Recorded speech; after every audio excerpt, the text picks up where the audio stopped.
সন্দেশখালী কাণ্ডে প্রথম গ্রেফতার।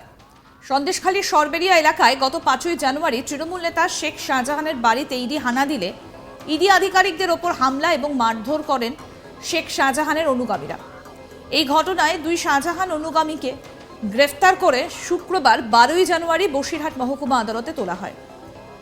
সন্দেশখালী সরবেরিয়া এলাকা থেকে গ্রেফতার করা হয়েছে সুকমল সর্দার এবং সন্দেশখালী বড় আজগারা এলাকা থেকে গ্রেফতার করা হয়েছে মেহবুব মোল্লাকে। এরা দুজনেই শাহজাহান অনুগামী বলে পুলিশ সূত্রে খবর। ইডি টিমকে আক্রমণ করার পর তারা দুজনেই গ্রাম থেকে পালিয়ে একটা গোপন জায়গায় আশ্রয় নেয়। পুলিশ সূত্রে খবর, গোপন সূত্রের খবরের ভিত্তিতে জেলা পুলিশের একটা দল অভিযান চালিয়ে এই দুজনকে গ্রেফতার করে। পুলিশ সূত্র ইন্ডিয়া টুডেকে জানিয়েছে, তৃণমূল নেতা শেখ শাহজাহানের বাড়িতে তল্লাশি করতে গ্রামে পৌঁছানোর পর ইডি এবং কেন্দ্রীয় নিরাপত্তা বাহিনী সিআরপিএফ এর ওপর হামলা চালায় উন্মত্ত জনতা। এই দুজনও হামলায় জড়িত। পুলিশের আরেকটি সূত্র বলছে, সংবাদ মাধ্যমের ফুটেজ দেখে তাদের দুজনকে শনাক্ত করা হয়। এরপর থেকে পুলিশ তাদের খুঁজছিল। তবে মূল অভিযুক্ত তৃণমূল নেতা শেখ শাহজাহান এখনও পলাতক। অনুগামীদের সোশ্যাল মিডিয়ার মাধ্যমে বার্তা দিলেও এখনো পর্যন্ত পুলিশ তাকে খুঁজে বের করতে পারেনি। এদিকে ধৃত মেহবুব এবং সুকমলকে শুক্রবার আদালতে তোলা হয়। পুলিশি হেফাজতের জন্য পুলিশের পক্ষ থেকে আবেদন জানানো হবে।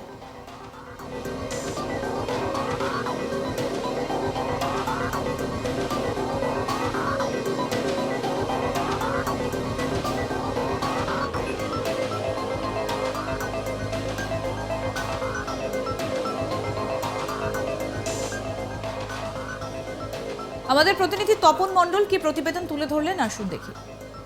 সন্দেশখালীর ঘটনার পর কেটে গিয়েছে 7টা দিন। অবশেষে টনক নড়ল পুলিশের।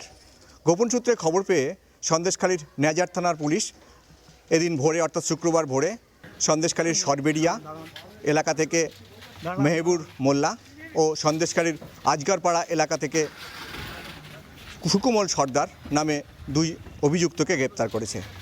যতটুকু সূত্রের খবর যে সন্দেশখালীর এই যে ঘটনা সেদিন ঘটেছিল, অর্থাৎ ইডির আধিকারিকদের উপরে আক্রমণ ঘটেছিল, সেই আক্রমণের ঘটনার তদন্তে নেমে ভিডিও ফুটেজ দেখে পুলিশ নিশ্চিত হয় যে এই সুকমল সর্দার এবং মেহবুব মোল্লা এরা দুজন এই ঘটনায় অভিযুক্ত।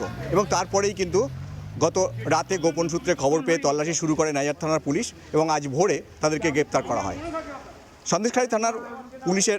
সন্দেশখালী নেজার থানার পুলিশের উদ্যোগে আজ এই ধৃত দুই অভিযুক্তকে বসিরহাট মহকুমা আদালতে তোলা হলে বিচারক 7 দিনের পুলিশ হেফাজতের নির্দেশ দিয়েছে।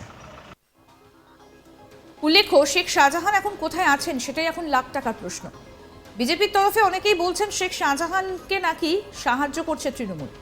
অন্যদিকে তৃণমূলের তরফে গোটা বিষয়টা অস্বীকার করা হয়েছে। তবে এবার যে ঘটনা সামনে এলো সেটা আরও ভয়ঙ্কর।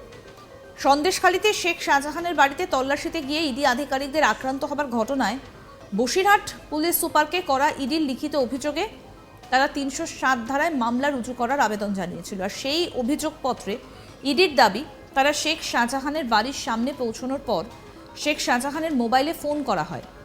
শাহজাহানের একটা মোবাইল ক্রমাগত নাকি ব্যস্ত ছিল, অপর একটা মোবাইলে ইডি আধিকারিকরা যোগাযোগ করতে পেরেছিল যে শেখ শাহজাহানের সঙ্গে। ইডি সূত্রে খবর, তারা শেখ শাহজাহানকে মোবাইলে তাদের রেড করতে আসার বিষয়টা নাকি জানিয়েছিল।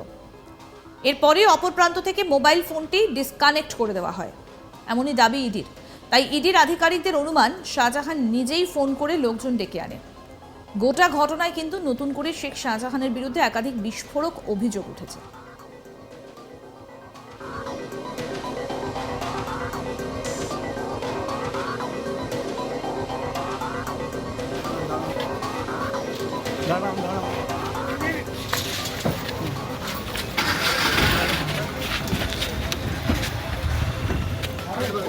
দাঁড়ান ছাড়ো, গাড়ি ছাড়ো।